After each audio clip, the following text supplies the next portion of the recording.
السلام علیکم ورحمۃ اللہ وبرکاتہ۔ اعوذ باللہ من الشیطان الرجیم، بسم اللہ الرحمن الرحیم۔ ربی اشرح لی صدری ویسر لی امری واحلل عقدۃ من لسانی یفقہوا قولی۔ رب زدنی علما، اللہم رب زدنی علما، اللہم رب زدنی علما۔ اللہم صلی وسلم علی نبینا محمد صلی اللہ علیہ وآلہ وسلم۔ سورہ یونس ہے، سورت کا نمبر 10 اور پارہ کا نمبر جو ہے وہ 11 ہے۔ لاسٹ ٹائم ہم نے آیت نمبر 106 تک الحمدللہ کمپلیٹ کیا تھا۔ وہاں پر پچھلی ساری آیات جتنی بھی ہم نے پڑھی ہے، چونکہ سورت یونس جو ہے مکی صورت ہے، تو یہاں مکی صورت میں اللہ کا جو سبجیکٹ ہوتا ہے، جو موضوع ہوتا ہے، وہ ہے شرک کی تردید کرنا، شرک سے باز رکھنا اور ایک اللہ کے راستے کی طرف ہدایت دینا۔ تو یہ پوری کی پوری صورت کا ٹاپک جو ہے اسی پر تھا۔ اس میں اللہ سبحانہ وتعالیٰ نے کفار مکہ کو سمجھانے کے لیے اور ہم سب انسانوں کو سمجھانے کے لیے بہت سے انبیاء کی اگزامپل دی ہے، اور اس میں حضرت یونس علیہ السلام کی بھی اگزامپل دی ہے۔ اور اس سب سے ہم نے یہ سبق سیکھنا ہے اور پڑھا اور سیکھا کہ جو لوگ اللہ کے راستے پر نہیں بھی چلتے ہیں، اس زندگی میں رہتے ہوئے کبھی وہ واپس مڑ جاتے ہیں، اللہ کی پہچان کر لیتے ہیں، اللہ کے سامنے توبہ کر لیتے ہیں، عاجزی اختیار کرتے ہیں، باوجود ان کے گناہوں کے اللہ ان کو معاف کر دیتا ہے، کیونکہ اس کی صفت ہے وہ غفور الرحیم ہے۔ اللہ ان کو معاف کر دیتا ہے، اور اس کی مثال اللہ سبحانہ وتعالیٰ نے سورۃ یونس میں حضرت یونس علیہ السلام کی قوم کی دی ہے کہ جیسے انہوں نے اپنے اوپر آئے ہوئے عذاب کو اللہ سے معافی مانگ کے ٹلوا لیا ہے، ہم لوگ بھی اللہ سے معافی مانگیں، اللہ کے سامنے گر جائیں، اس کو پکار لیں خالص نیت سے۔ شرک اور ظلم جیسی عظیم جو شرک ہے، یہ ظلم عظیم ہے، اس بری عادت سے بچ جائیں تو اللہ سبحانہ وتعالی ہمارے ساتھ بھی دنیا اور آخرت کی ساری برکات رکھے گا۔ الغرض 107 نمبر آیت انشاءاللہ ہم پڑھنے جا رہے ہیں۔ دیکھتے ہیں اللہ سبحانہ وتعالی یہاں کیا فرما رہے ہیں۔ بسم اللہ الرحمن الرحیم۔ وَإِن يَمْسَسْكَ اللَّهُ بِضُرٍّ فَلَا كَاشِفَ لَهُ إِلَّا هُوَ۔ اللہ کہتا ہے اگر کوئی تکلیف پہنچ جائے تمہیں اللہ کی طرف سے، تو کوئی ایسا اس دنیا میں نہیں ہے جو اللہ کے علاوہ ہماری تکلیف کو دور کر سکتا ہے۔ اللہ ہی بھلائیاں دیتا ہے، اللہ ہی تکلیفیں دیتا ہے۔ تو یہاں اللہ سبحانہ وتعالیٰ نے کہہ دیا ہے صاف اور واضح دو ٹوک الفاظ میں، اگر انسانوں تمہیں کوئی تکلیف پہنچتی ہے زندگی میں، اللہ کی ذات کے علاوہ اس تکلیف کو تم سے دور کرنے والا ہے کوئی نہیں۔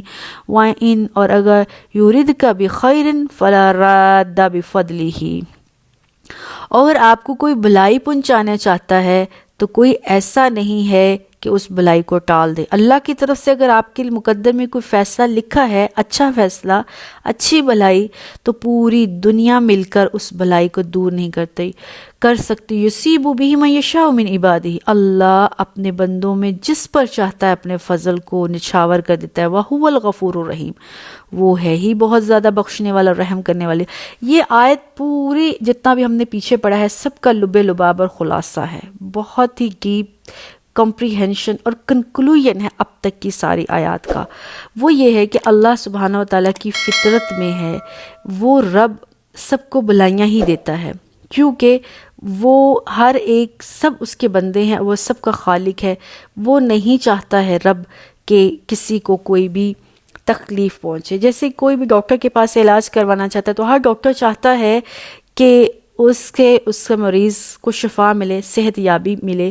تو اللہ کی ذات چاہتی ہے کہ سب کو فائدہ پہنچے، کسی کا نقصان نہ ہو، لیکن ہم انسان اپنے لیے خود ہی اللہ کی طرف سے سختیاں، خود ہی اللہ کی طرف سے اپنے مقدر میں غلط چیزیں لکھوا لیتے ہیں اپنے غلط اعمال کی بدولت، ورنہ اللہ کی فطرت میں ہے اور اللہ کے اذن میں ہے کہ اللہ انسان کے اندر توحید کو بانٹتا ہے اور توحید پر رکھنا چاہتا ہے۔ تو اب اللہ انسان کو فائدہ دیتا ہے اور اللہ ہی نقصان دیتا ہے۔ اللہ کہتا ہے پوری دنیا کو اگر میں کسی کو تکلیف دے دوں، پوری دنیا مل کر اس تکلیف کو دور کرنا چاہے تو نہیں کر سکتی۔ اسی طرح سے اگر میں کسی کو فائدہ دے دوں، پوری دنیا مل جائے اس فائدے کو دور کرنے کا، تو دور نہیں کر سکتا۔ حدیث قدسی بھی ہے، رسول اللہ صلی اللہ علیہ وسلم نے کہا کہ اگر اللہم لا مانع لما آتیت ولا معطی لما منعت، اے اللہ اگر تو کسی کو فائدہ دینا چاہے تو پوری دنیا مل کر اس انسان سے وہ فائدہ چھین نہیں سکتی ہے، اور اگر تو کسی کو نقصان دینا چاہے تو پوری دنیا مل بھی جائے تو کسی کو فائدہ نہیں دے سکتی۔ یہ فائدہ اور نقصان صرف اللہ کے ہاتھ میں ہے۔ بس ہمارا کام کیا ہے؟ اس اللہ سے خیر اور فائدے کی دعا کرنا، کیونکہ وہ کر سکتا ہے، اس کے ہاتھ میں ساری بھلائیاں ہیں، ہر چیز کی تکمیل دینے والا وہ اللہ ہے۔ ہدایت کے سرچشمے اس کے پاس ہیں، رزق کے سرچشمے اس کے پاس ہیں، اولاد کے سرچشمے اس کے پاس ہیں۔ بس اس کی ذات پر بھروسہ رکھتے ہوئے، اس کو اپنا نفع نقصان کا مالک سمجھتے ہوئے، اللہ کی دی ہوئی ارشادات، اللہ کے دیے ہوئے احکامات پر عمل کرنا ہے، اور رسول اللہ صلی اللہ علیہ وسلم جو پیغام لے کر آئے ہیں ان کو منوعاً ویسے پوری یکسوئی کے ساتھ تسلیم کرنا، اس کو ہدایت کہتے ہیں۔ اور جب انسان ہدایت کا راستہ اختیار کرنے والا بن جاتا ہے تو دنیا کی زندگی میں اور اگلی آنے والی زندگی میں اس کے لیے فائدہ ہی فائدہ ہے، نقصان نہیں ہے۔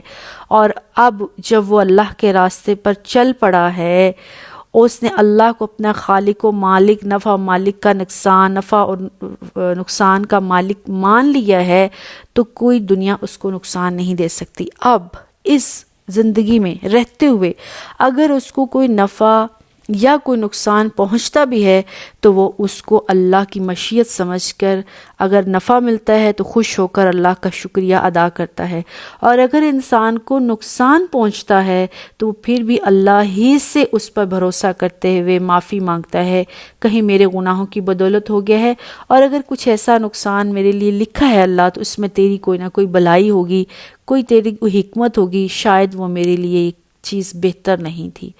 تو پھر وہ اس تکلیف کو اپنے سے ہٹوانے کے لیے، اس تکلیف کو اپنے سے دور کرنے کے لیے، وہ مومن، اگر مومن کو تکلیف پہنچتی ہے تو کسی دوسرے کے دروازے کو جا کر کھٹکھٹاتا نہیں ہے کہ کوئی اور اس کی تکلیف کو دور کرے، کوئی اور معبودان باطل، کوئی آستانہ، کوئی فقیر، کوئی مزیر، کوئی دیوی، کوئی دیوتا، کوئی چڑھاوا، وہ اس راستے پر نہیں چلتا ہے۔ اس کو پتہ ہے یہ تکلیف اللہ ہی کی طرف سے ہے، اور وہ پیغمبروں کا شیوہ اختیار کرتے ہوئے، جیسے ایوب صابر علیہ السلام نے بیماری کے وقت اپنے رب کو پکارا، حضرت یونس اسلام نے مچھلی کے پیٹ میں رب کو پکارا، حضرت زکریا علیہ السلام نے اولاد نہیں تھی، اس کی کمی کو پورا کرنے کے لیے رب کو پکارا۔ اس طرح بہت سے انبیاء جن کے پاس زندگی میں جو بھی تکلیف آئی ہے، اللہ کے علاوہ وہ کسی کے پاس نہیں گئے۔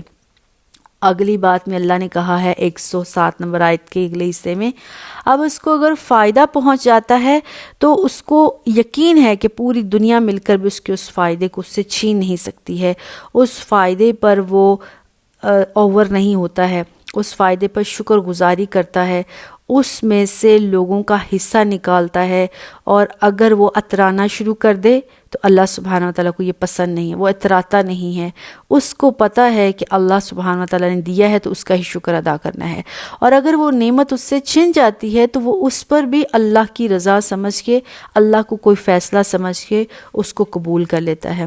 اللہ نے آگے کیا کہا؟ ایسے لوگوں پر اللہ جس پر چاہتا ہے اپنے بندوں میں سے فضل کر دیتا ہے۔ یہ اللہ کے اختیار میں ہے، زندگی کے کس شعبے میں کس شخص پر کب اللہ نے اپنا فضل کرنا ہے، کس کو اللہ نے اپنی فلاح کو نصیب کرنا ہے، کس کے لیے اللہ نے ہدایت رکھی ہے، یہ اللہ ہی کے ہاتھ میں ہے۔ اللہ نے ہم انسانوں کے ہاتھ میں جو چیز رکھی ہے وہ صرف جستجو رکھی ہے، غور و فکر رکھا ہے، اور یہ بات رکھی ہے کہ ہم انسان اللہ سے ہدایت کا راستہ مانگیں اور کوشش کریں، کیونکہ وَهُوَ الْغَفُورُ الرَّحِيمُ، اللہ تعالیٰ بخشنے والا اور رحم کرنے والا ہے۔ کسی غلطی اور گناہ کے سبب اگر ہم سے وہ نعمت چھن رہی ہے تو اللہ ہمیں معاف کر کے وہ نعمت دے دے گا، اور اگر کسی اچھائی کے بدلے میں اللہ سبحانہ و تعالی ہم پہ اپنا فضل و رحم کر رہا ہے تو اللہ مزید ہم پر رحم کرتا چلا جائے، اللہ ہم سے مزید اچھے کام کروائے تاکہ وہ اللہ کی رحمتیں ہم پر مزید ان رحمتوں کا نزول ہو۔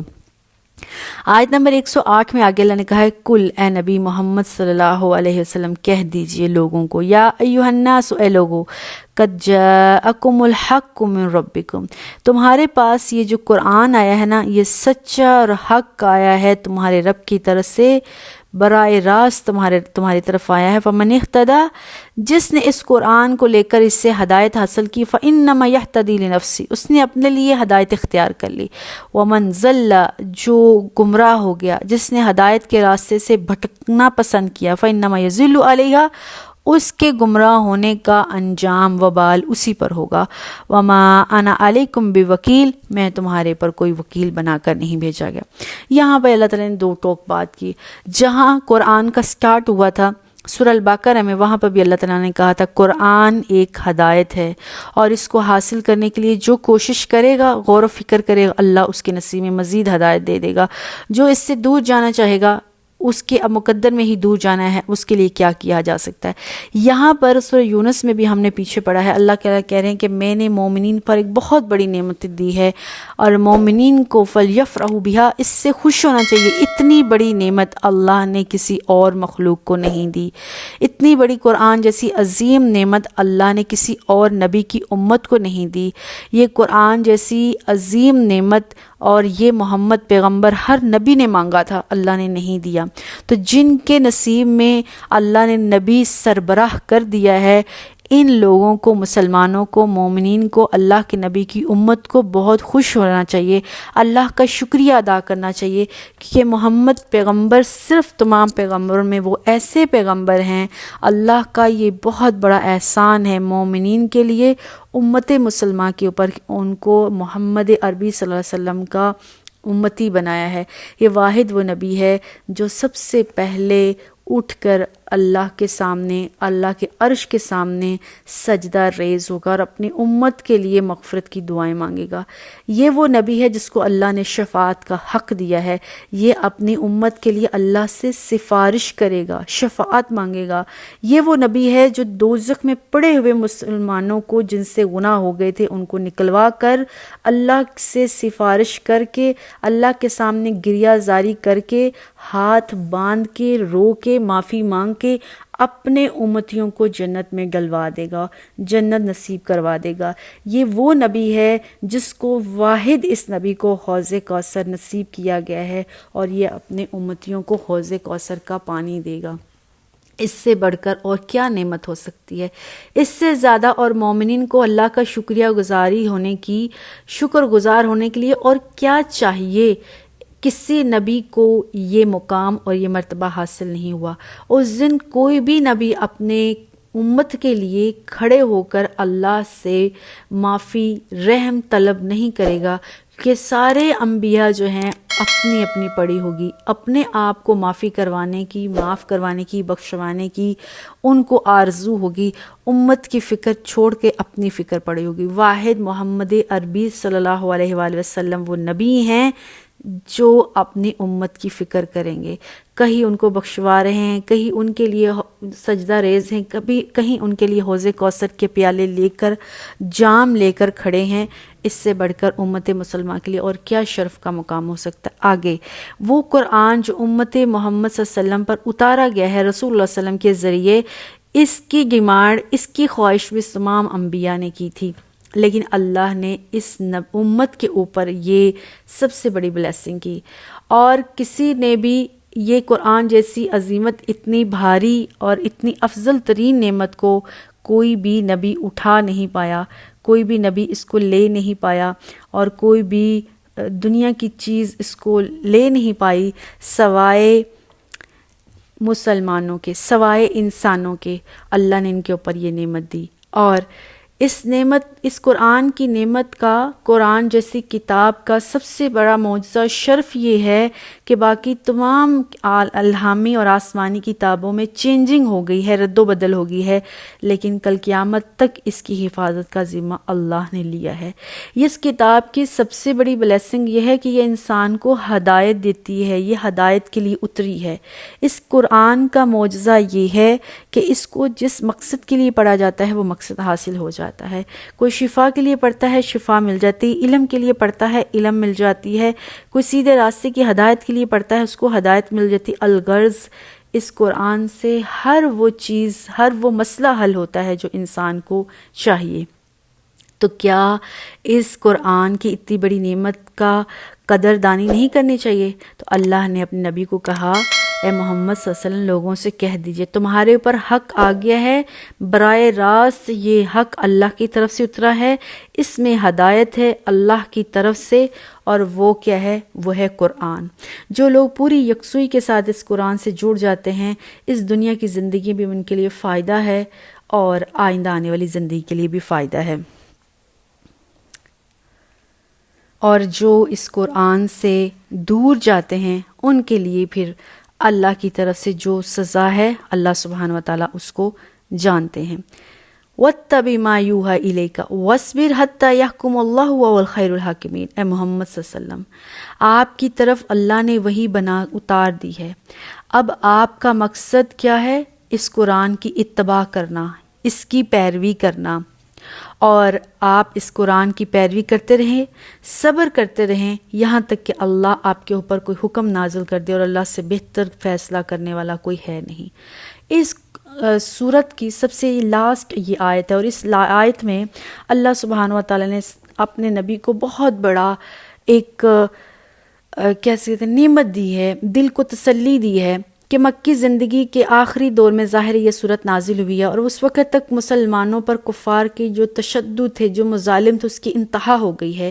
اللہ کے نبی نے ہر صورت کوشش کی ہے کہ کفار مکہ کو ہدایت کا راستہ مل جائے، لیکن ان کو نہیں مل رہا ہے۔ تو اب اللہ نے اپنے نبی کو کہا آپ کا کام ہے، جو اللہ آپ کو وحی کر رہے ہیں اس کی اتباع کیجئے، صبر کیجئے، اللہ آپ کے حق میں فیصلہ کرے گا، اور اللہ آپ کے حق میں بہت بہترین فیصلہ کرے گا۔ آپ کو جرات مندی کے ساتھ، صبر کے ساتھ، استقلال کے ساتھ، ثابت قدمی کے ساتھ ان کفار کے مظالم کو برداشت کرنا ہے۔ وقت قریب ہی ہے، اللہ آپ کو فتح دے گا، اللہ آپ کے حق میں فیصلے کرے گا۔ یہ سورج چونکہ مکہ کے آخری دور میں ہے، تو ہم نے دیکھا اللہ سبحانہ و تعالیٰ اور اللہ سبحانہ و تعالیٰ نے مسلمانوں اور رسول اللہ صلی اللہ علیہ وسلم کے حق میں بہترین ہی فیصلہ کیا ہے۔ اب تک بہت سے صحابہ جو تھے وہ تنگ آ چکے تھے، بہت جرت مند صحابہ، بہت شان و شوکت والے صحابہ، جب وہ کفر میں تھے تو کافر تھر تھر ان سے کانپتے تھے۔ اب اسلام جب وہ لا چکے ہیں تو کافروں کی زبانیں بھی کھل گئی ہیں، ان کے ہاتھ بھی کھل گئے ہیں، کیونکہ مسلمان ہونے کے بعد ان بڑے بڑے جرت مندانہ صحابہ جن کا نام سن کے مکہ والے تھر تھر کانپتے تھے، آج وہ ان کو کمزور سمجھ رہے ہیں کفار مکہ۔ وہ کمزور نہیں ہوئے، لیکن اسلام کے وہ انڈر آ گئے ہیں، اسلام کے دائرے میں آ گئے ہیں۔ اب ان کو ہر وہ کام کرنا ہے جو اللہ اس کا رسول کہے گا۔ تو ابھی تک جہاد کا حکم نازل نہیں ہوا تھا، جہاد کی اجازت نہیں دی گئی تھی، اس لیے یہ مسلمان بہت ہی دل پر پتھر رکھ کے صبر کے ساتھ دیکھ رہے تھے، وگرنہ یہ چاہتے تو تلوار سے جو کفار ان مسلمانوں پر مظالم ڈھا رہے تھے ان کا سر قلم کر دیتے، لیکن اللہ سبحانہ و تعالیٰ نے ان کو صبر کا حکم دیا، صبر کی تلقین کی، صبر سے برداشت کرنے کا حکم دیا، اور اچھے دنوں کی آمد کی خوشخبری بھی دی ہے کہ اچھے دن کھلنے والے ہیں۔ اور ہم دیکھتے ہیں، تاریخ گواہ ہے اس بات پر کہ مسلمانوں پر اچھے دن آئے، مسلمان بہت ہی سیفلی عزت کے ساتھ مدینہ میں شفٹ ہو گئے۔ اللہ سبحانہ و تعالیٰ نے مدینہ جیسی ریاست ان کے لیے اسلامی مملکت، اسلامی ریاست بنا دی، وگرنہ مکہ میں رہتے ہوئے مسلمانوں کے پاس اپنی کوئی شناخت نہیں تھی، اپنی کوئی اسلامی مملکت، ریاست یا علاقہ نہیں تھا۔ مدینہ میں جا کر مسلمانوں کی اپنی ایک ریاست، اپنی کنٹری ہو گئی، جہاں وہ بہت ہی آرام سے اللہ کی توحید کا پرچار کر سکتے تھے، اللہ کے حکم کے مطابق اسلام کی عبادات کر سکتے تھے۔ اب اللہ تعالیٰ نے مسلمانوں کے اندر وہ جو جرأت اور جذبہ تھا اس کو ابھارنے کا حکم دیا، جہاد کا حکم دیا۔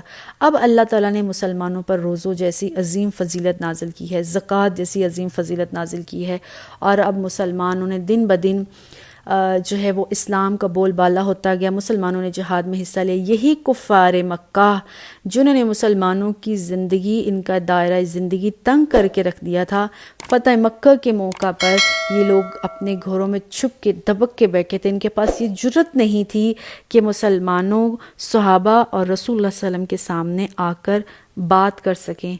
تو اللہ سبحانہ وتعالیٰ نے سورہ یونس کی آخری آیت میں جو ہم مومنین کے لیے سبق رکھا ہے وہ یہ ہے کہ زندگی میں کبھی مکی دور آ جاتا ہے تو اس وقت ہمیں صبر اور ہمت سے اس بات کو برداشت کرنا چاہیے، اور ہمیشہ برا وقت نہیں آتا ہے، ہمیشہ مکی دور ہی نہیں رہتا ہے۔ رسول اللہ صلی اللہ علیہ وسلم کی زندگی کو ذرا ہم دیکھیں تو کیا ساری عمر رسول اللہ صلی اللہ علیہ وسلم کے پر مکی دور والے مصائب اور مشکلات ہی رہی؟ نہیں، مسلمانوں پر وہ مصائب، وہ مظالم جس کی انتہا کفار مکہ نے کر رکھی تھی وہ ان کی ہی اگینسٹ چلی گئی، وہ ان کے ہی خلاف استعمال ہوئی۔ تو زندگی میں انسان کے جب بھی مکی دور آتا ہے، مشکلات کا دور آتا ہے، اس وقت صبر کا دامن پکڑ لینا چاہیے، کیونکہ ان اللہ مع الصابرین، اللہ صبر کرنے والوں کے ساتھ ہے، اور اللہ کی طرف سے آنے والے فیصلوں کا انتظار کرنا چاہیے۔ اللہ پر بھروسہ اور تقوی رکھتے ہوئے صبر اور پوری یکسوئی کے ساتھ اللہ کے دین کی خدمت کرتے رہنا چاہیے۔ اللہ کی عبادت خالصتاً اللہ پر بھروسہ کرتے ہوئے اس کی عبادات کرتے رہنا چاہیے۔ جو حکم اللہ نے دیے ہیں وہ حکم پر عمل کرتے رہیں گے تو انشاءاللہ جیسے رسول اللہ صلی اللہ علیہ وسلم و صحابہ کی زندگی میں مشکلات کے بادل چھٹے تھے، ہم گناہگار لوگوں پر بھی انشاءاللہ خوشخبریوں کے دن آئیں گے، اچھے دن آئیں گے، اور اللہ سبحانہ وتعالی اپنی رحمتوں کا نزول کرے گا۔ لیکن اس کے لیے شرط یہ ہے کہ اللہ کی طرف سے آئی ہوئی ہدایت کا دامن پوری یکسوئی سے تھامے رکھنا ہے، ہر چیز کو نفع نقصان کا مالک اللہ ہی کو سمجھنا ہے، سارے اختیارات اس اللہ کے ہاتھ میں دے کر صبر اور ہمت سے اس برے وقت کا کہ ٹل جانے کا انتظار کرنا ہے۔ اللہ سے دعا ہے اللہ ہمیں قرآن کو صحیح طور پر سمجھنے، اس پر عمل کرنے کی توفیق دے۔ اللہ ہمیں موحد رکھے، توحید پر رکھے، جب ہم اس دنیا سے جائیں تو تب بھی توحید پر جائیں۔ اللہ کفر جیسے عظیم ظلم سے ہمیں بچا لے، اس قرآن جیسی عظیم نعمت کو سمیٹنے کی، سمونے کی توفیق دے، اور رسول اللہ صلی اللہ علیہ وسلم کی جو اللہ کے ہمارے اوپر بلیسنگ ہوئی ہے، آپ کی ذات کی، اس کی قدر کرنے کی ہمیں توفیق دے۔ اللہ کے نبی کے ہاتھ سے ہمارے لیے شفاعت ہو، اللہ کے نبی کے ہاتھ سے ہمارے لیے سفارش ہو، اور اللہ کے ہاتھ سے حوض کوثر کا پانی نصیب ہو، آمین۔ والسلام علیکم ورحمۃ اللہ وبرکاتہ۔